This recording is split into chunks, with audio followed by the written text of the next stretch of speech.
Proteins, ये मेरा favourite topics में से एक है, क्योंकि हम बढ़ते लोगों के लिए अमीनो एसिड्स की बहुत ज्यादा जरूरत होती है, बहुत ज्यादा जरूरत होती है। और डेली मतलब हम एक आता है अमीनो ऑक्सिट, जिसका मैं सेवन भी करता हूं। प्रोटीन की आती है अमीनो ऑक्सिट करके आती है, अमीनो फिट भी आती है, तो जो हमें पढ़ाने में मदद करती है, एनर्जी स्टेमिना देती है, एक प्रकार का प्रोटीन का हिस्सा आता है। तो मेरा ये मेरा वन ऑफ द मतलब बहुत ज्यादा फेवरेट टॉपिक में से एक है प्रोटीन। समझ में आया नहीं आया?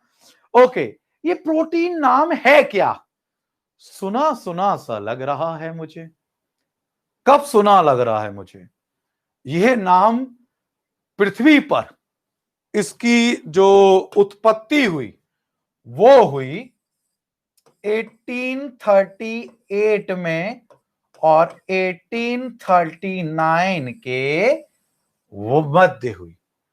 और किसने करी? मूल्डर। मूल्डर जी ने करी, वर्जिलियस जी ने की। वर्जिलियस और मूल्डर साहब ने इस शब्द की उत्पत्ति 1838 में, वर्जिलियस और मूल्डर ने, ये डायरेक्ट क्वेश्चन पूछे जा सकते हैं कि प्रोटीन शब्द की उत्पत्ति का श्रेय किसे जाता है, किसने इसका नामकरण किया है। तो आप याद रखना 1838 और 39, मूल्डर और वर्जिलियस, ये दो ऐसे मतलब हमारे वैज्ञानिक हम कहेंगे जिन्होंने इस चीज की प्रोटीन का नामकरण करने में इनका बहुत बड़ा हाथ। इनके अगर थीसिस आप पढ़ोगे, नेट पे उपलब्ध हैं, जो पीएचडी कर रहे होते हैं वो इनसे बहुत ज्यादा जुड़े होते हैं, बहुत ज्यादा इनके करीब, बहुत ज्यादा करीब होते हैं बेसिकली। एनीवे, ये प्रोटीन है क्या? अगर हम बात करें काय से बनता है, कैसे बनता है, ये टेस्ट में आएगा। ये लास्ट टॉपिक है जो टेस्ट में मैं कंटेन करूंगा मंडे के दिन। तो ये कैसे बनता है, कहां से बनता है, क्या होता है? तो दोस्तों हम कहते हैं जनरली, अभी मैं थोड़ा इंट्रोडक्शन दे रहा हूं, नेक्स्ट क्लास में ज्यादा खींचूंगा। हम जनरली कहते हैं, हम तो शाकाहारी ब्राह्मण लोग हैं, जो नॉनवेज खाते हैं, मेरे फ्रेंड्स हैं और आप में से काफी लोग नॉनवेज होंगे, वो कहते हैं नॉनवेज में प्रोटीन की मात्रा बहुत ज्यादा होती है, यानी मीट में प्रोटीन की मात्रा बहुत ज्यादा होती है। वो बिल्कुल सही कहते हैं। आपने सुना होगा, सडनली हम कहते हैं नॉनवेज खा रहा है तो नॉनवेज में प्रोटीन बहुत ज्यादा होता है, ये होता है, वो होता है। ये बिल्कुल सही बात है, इसमें कोई भी किसी प्रकार की, अगर मैं कहूं तो दो राय नहीं होती।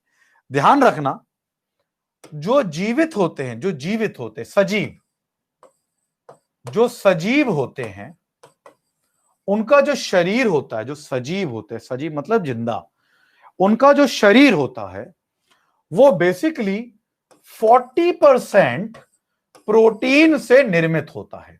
जो सजीव होते हैं, जो जिंदा, सजीव मतलब जिंदा, लाइव, उनका जो बॉडी होता है, शरीर होता है, वो बेसिकली 40% प्रोटीन को से बना होता है, निर्मित होता है। वहीं दूसरी ओर जो मरा हुआ होता है, मृत होते हैं, वहीं वो दूसरी ओर जो मृत होता है या जो सूखा हुआ होता है, सूखा मतलब पुराना हो जाना, जो मृत होता है, और हमारे बायोलॉजी में कहते हैं सूखा हुआ, जो मृत होता है, सूखा होता है, उसमें ये प्रोटीन की मात्रा बढ़ जाती है। क्यों बढ़ जाती है, लेटर ऑन डिस्कस करेंगे। ये बढ़ जाती है और लगभग ये 50% तक पहुंच जाती है।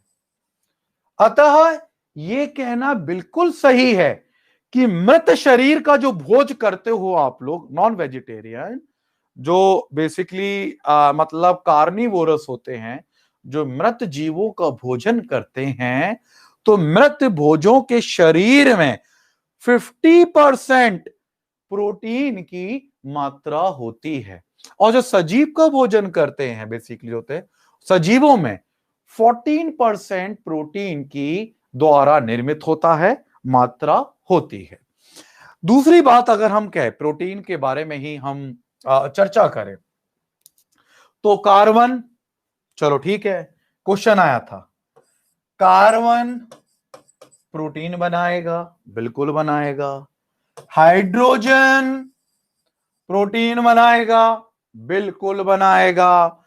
ऑक्सीजन प्रोटीन बनाएगा, बिल्कुल बनाएगा। जैसे कि कार्बोहाइड्रेट और फैट हमने पढ़ा था, उसमें तीनों अच्छे थे, फैट में ऑक्सीजन की मात्रा कम थी, मैंने आपको बताया था। ये तीनों मिलते हैं, लेकिन इसमें एक और चीज, वैसे तो बहुत सारी चीजें हैं, सल्फर है, सल्फर है, फास्फोरस है, आयोडीन है, ये सारी चीज हैं, लेकिन जो ज्यादा मात्रा में है, जो प्रोटीन का निर्माण कर रही हैं, मैं उसके बारे में चर्चा करूं तो कार्बन है, हाइड्रोजन है, ऑक्सीजन भी है, प्लस नाइट्रोजन भी है। अगर आप देखेंगे तो नाइट्रोजन की मात्रा भी प्रोटीन के अंदर होती है, और कितनी होती है? 16% होती है, जो कम नहीं होती दोस्तों, ध्यान रखना। प्रोटीन के अंदर 16% नाइट्रोजन की मात्रा होती है, जो एक बहुत बड़ा मतलब स्तर होता है अगर हम देखें तो carbon, hydrogen, oxygen plus nitrogen एक बड़े रूप से प्रोटीन का निर्माण करते हैं। इसके अलावा भी अन्य पदार्थ भी होते हैं, जैसे मैंने बताया आपको, सल्फर होता है, फास्फोरस होता है, आयोडीन होता है, इनसे भी, इनकी भी कुछ कुछ मात्राएं प्रोटीन के अंदर होती हैं। समझ में आ रहा है, नहीं आ रहा? प्रोटीन समझ में आ रहा है? इसका एक बार यस कर दो, समझ में आ रहा है तो, क्योंकि ये नया टॉपिक है, इसलिए मुझे आपका जानना जरूरी है। ये समझ में आ रहा है या नहीं आ रहा? रोहित ने पूछा है मुझसे, मृत वाला रिपीट कर दो। आपसे भी याद रखना, अगर आप नॉन वेज खाओगे, उसके अंदर नॉन वेज में 50% प्रोटीन की मात्रा होती है, इसलिए लोग कहते हैं कि मतलब जो भी नॉन वेज होता है, मृत जीवी होते हैं, सूखे होते हैं, उसमें प्रोटीन की मात्रा बहुत ज्यादा होती है। दूसरा, जो हम कहते हैं सजीव होते हैं, उसमें प्रोटीन की मात्रा जो निर्मित होता है शरीर, वो 14% होती है, और मृत में वो मात्रा बढ़ के 50% हो जाती है, जो सूखा होता है। मुझे सभी के आंसर नहीं आ रहे, है ना? ये प्रशांत, तू कहां चला गया? अभी तो यही था। हाँ करके, हाय सर करके चले जाते हो, गायब हो जाते हो, क्या खाने पीने चले जाते हो? ओके, समझ में आया इतना? अब बात आती है जो ये मेरा प्रोटीन है, मैं इसी को आगे करूंगा क्योंकि मेरे टेस्ट का ये बेसिकली टॉपिक है, ठीक है ना? तो जब मैं आपको लिखवा नहीं रहा, तब मेरे को 1 घंटा पता नहीं लगता कब निकल गया। सुनो मेरी बात सुनो। तो ये क्या होता है बच्चों, कि जब ये अमीनो एसिड, मैंने बताया था नाइट्रोजन से अमीनो एसिड बनता है, याद करो, नाइट्रोजन अमीनो एसिड के निर्माण में सहायक होती है। तो ये जो अमीनो एसिड के जो मॉलिक्यूल्स होते हैं, अणु, जब ये आपस में जुड़ते हैं तब प्रोटीन का निर्माण होता है। यानी प्रोटीन का अगर मूल प्रोटीन का मैं विखंडन कर दूं, मूल प्रोटीन का अगर मैं विखंडन कर दूं, तो मुझे क्या प्राप्त होगा?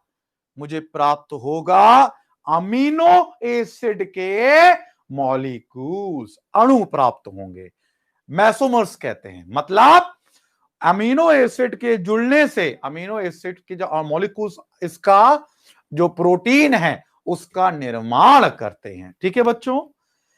हमारी प्रकृति में, मैं प्रकृति बता रहा हूं, हमारी प्रकृति में यानी नेचर में, हमारे नेचर में जो प्रोटीन है, अगर ये क्वेश्चन आता है, 300 प्रकार के प्रोटीन पाए जाते हैं। हमारी प्रकृति यानी नेचर में, प्रकृति में कितने प्रोटीन पाए जाते हैं? 300 टाइप के प्रोटीन पाए जाते हैं। कितने? 300 प्रकार के प्रोटीन पाए जाते हैं हमारी प्रकृति में। उसमें से जो मुख्य हम निकालते हैं वो होते हैं 20 प्रोटीन्स। कितने होते हैं? 20, जिसमें 10 होते हैं आवश्यक और 10 होते हैं अनावश्यक। यानी 300 प्रोटीन हमारे बेसिकली प्रकृति में पाए जाते हैं, जिसमें से 10 आवश्यक होते एसेंशियल प्रोटीन्स जिसे कहते हैं, 10 एसेंशियल प्रोटीन्स कहते हैं और 10 नॉन एसेंशियल प्रोटीन्स कहते हैं। ये कैसे डिफाइन कर दिया हमने, एसेंशियल और नॉन एसेंशियल्स? ये हमारे बच्चों ने तो नाम भी याद करवाए थे हमने इनको। खैर, ये 10 कौन से होते, 10 कौन से बच्चों को हमारे अभी भी 20-20 रटे होंगे। तो कहने का मतलब है ये कौन कौन से होते हैं? 10 ये, 10 ये। ध्यान रखना, जो शरीर के अंदर बन जाए स्वयं से, शरीर के अंदर स्वयं से बने और भोजन से भी प्राप्त कर लिए जाएं और शरीर में स्वयं से बन जाएं, वो होते हैं अनावश्यक प्रोटीन। जो स्वयं से बन जाएं और थोड़ा बहुत भोजन से प्राप्त भी कर लें, वो होते हैं नॉन एसेंशियल प्रोटीन्स, अगर सिंपल भाषा में बात करें। और जो पूरी तरीके से भोजन के द्वारा ही प्राप्त किए जाएं, जो पूरी तरीके से भोजन के द्वारा ही प्राप्त किए जाएं, वो होते हैं एसेंशियल प्रोटीन, जो स्वयं नहीं बनते। जो एक बात में आप ध्यान रख लेना, मयूरी सुल्ले भाई आगे काहे भाग रही है तू? एक कोशिका के अंदर लगभग 10,000 होते हैं प्रोटीन, तुझे मालूम है मोड़ी? एक कोशिका के अंदर लगभग 10,000 प्रकार के अणु मौजूद होते हैं प्रोटीन्स के। अगर हम उसकी बात करें क्वांटिटी की, 50 से 1 लाख प्रोटीन तो बाद में आएंगे, मैं तो एक कोशिका की बात कर रहा हूं। एक कोशिका के अंदर अगर हम चर्चा करें तो 10,000 अणु मिल जाएंगे, मॉलिक्यूल्स मिल जाएंगे तुम्हें प्रोटीन के। 10,000 आ सिंगल सेल की बात करूं तो अभी इसको समझो लाली, फिर तू ये जब खत्म होगा फिर ये पूछेगी। फिर एक बार वो बताओ असेंशियल क्या है, नॉन असेंशियल क्या है। पहले समझो, एक एक चीज समझो। जो तुम लिखोगी है ना, जो तुम लिखोगे वो तो मैं वैसे ही समझा दूंगा। ऐसी कोई किताब नहीं है बायोलॉजी की, ऐसी कोई चीज नहीं है जो इसका मैं पक्ष तुम्हारे सामने अभी नहीं रख रहा हूं, चाहे एमएससी किताब उठा के रखो मेरे सामने। तो पहले समझो, स्टेप बाय स्टेप तो समझो भाई। प्रकृति में 300 प्रकार के प्रोटीन होते हैं, जिसमें से 20 प्रोटीन्स होते हैं जिनका प्रयोग किया जाता है, जिसमें 10 होते हैं असेंशियल, 10 होते हैं नॉन असेंशियल। अब ये असेंशियल और नॉन असेंशियल का जो डिवीजन किया है वो उसका आधार क्या है, मैं वो समझा रहा हूं। उसका आधार क्या है? जो स्वयं बन जाए, खाने से भी मिल जाए, स्वयं बन जाए, वो नॉन असेंशियल्स होते हैं। जो सिर्फ और सिर्फ हमें भोज पदार्थों से ही प्राप्त होते हैं, वो बेसिकली होते हैं हमारे असेंशियल प्रोटीन्स होते हैं। मेरी बात समझ में आया? इन्हें हम कहते हैं अनिवार्य प्रोटीन, जिनकी मात्रा कितनी होती है? 10। बेटा इस समय